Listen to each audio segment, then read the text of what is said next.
Depuis la nuit du 22 au 23 octobre, pendant laquelle Justine Vérac, 20 ans a disparu en sortant de boîte de nuit, la vie s'est arrêtée dans le petit village de Tauriac, dans le Lot, où la jeune femme vivait non loin de sa famille.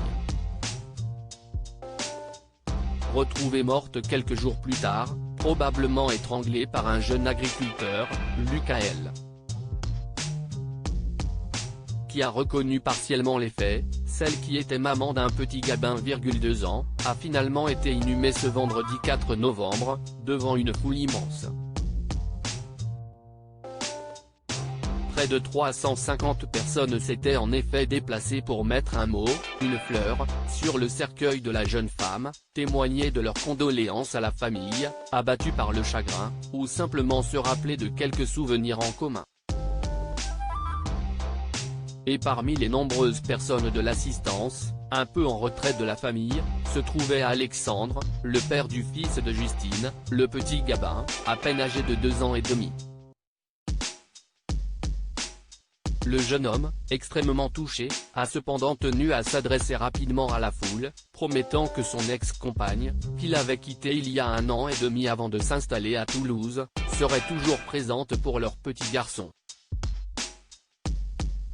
Elle restera toujours sa maman, a-t-il simplement assuré. On fera en sorte de lui parler d'elle, pour qu'elle soit toujours vivante auprès de lui.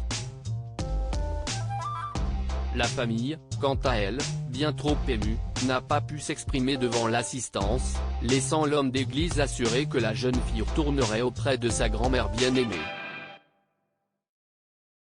Un grand vide pour ses amis. Certains de ses amis, en revanche, se sont confiés à nos confrères du Parisien, présents sur place. Je me sens mal. Si est maintenant qu'on se rend compte qu'elle n'est plus là, a raconté l'une de ses proches qui était également dans la boîte de nuit ce soir-là. Une amie bien trop touchée par les événements, et qui est d'ailleurs partie avant la fin de la cérémonie.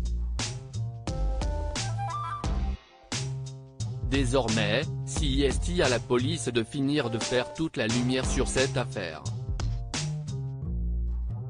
Lucael, le jeune agriculteur, qui a reconnu avoir emmené la jeune femme dans sa voiture en sortant de la boîte de nuit, a admis l'avoir tuée, d'un coup de poing selon lui après un rapport sexuel consenti. Une version qui n'a pas vraiment convaincu la police. La jeune femme a en effet été rouée de coups, violée puis étranglée. Mis en examen, le jeune homme a été incarcéré en attendant son procès.